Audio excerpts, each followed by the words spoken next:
London and Toronto listed Tethys Petroleum is the only independent oil company operating in 3 Central Asian republics, and following a major farm-out deal is looking towards new territories. Dr. David Robson is here to tell us more.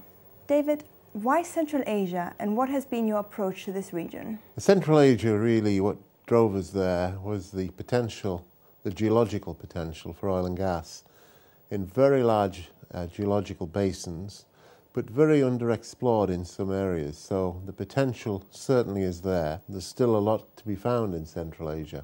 Ally that to the emergence of the newly independent states in Central Asia, such as Kazakhstan, Uzbekistan, etc., means that there is a real desire to attract investment into these regions. Now, the reason that there's no one else in Tajikistan is because we got there first and picked up most of it. Uzbekistan is a country which people have shied away from because of the lack of enthusiasm in the past, certainly, for Western investment and some of the political issues around that.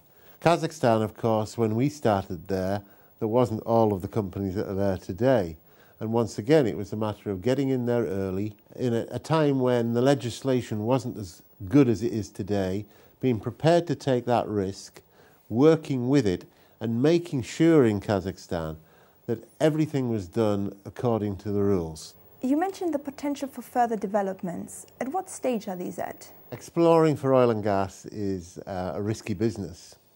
But if you apply the right technology and the right approach, you can minimise that risk. And we were very successful in finding the first new oil discovery in the area of Kazakhstan we're working in, about 450 kilometres from the nearest other oil discovery, using really North Sea models for the development of oil and gas fields. You're the only Western company currently operating within the oil and gas sector in Uzbekistan. What challenges have you faced? Uzbekistan has its own set of challenges. It certainly, out of the countries we work in, some of the bureaucracy is quite slow there, and it takes a little time to get things done. Therefore, it's a country you can't rush in. You've got to be very patient. You've got ups and downs, and we're patient people. And I think as time goes on, we will certainly develop more there, but it's not going to happen instantly. What about the socioeconomic risks within this region? We've seen, certainly in countries like Kazakhstan and now Tajikistan, an improvement in the standard of living over the last 20 years for the population, which I think bodes very well for the future development. Part of our job is to make sure that the country has sufficient energy, that it's either becomes energy sufficient, self-sufficient, or is able to export energy.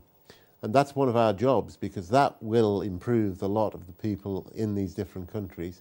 And also, obviously, we employ people. We employ local staff. They then employ people, etc., local service companies. So our footprint is actually much, much broader. The other part of our job is to improve the environment for the people in Kazakhstan or Uzbekistan or Tajikistan, to make their lot better, because that will create more stability. And that, in the end, will help us do our job better. You have been involved in a few high-profile farm-out deals. What is their significance? We brought Total and CNPC into our production sharing contract area in Tajikistan. And then the next step forward for us was to bring in partners to share the risk of these deep, expensive wells, but also to bring additional technology, for example through Total, to help us safely and efficiently drill these wells, and with CNPC the ability to cost-effectively develop such deposits, and indeed to provide a good market for gas. More recent deal we've done in Kazakhstan with a Chinese private equity fund based in Beijing is, I believe, one of the very first, if not the first deal done in the oil and gas sector by such a private equity fund in Kazakhstan. That deal brings in a good financial partner, and their aim in the end is to make a good return and exit, and we will benefit from that exit. It's an extremely good farming deal. And these deals, how will they impact future expansion? We've just acquired a new project in Georgia, for example, and that is an unconventional oil project. It'll be the first shale oil project, I believe, in the former Soviet Union. And there's a lot of it, over 3 billion barrels, according to independent estimates. So it's moving the company in a slightly different direction within its core area. And we will do more deals like that. And with our partners helping fund all that, it gives us more free capital to look at investing in other areas, perhaps areas around which share similar geology or a similar way of doing business.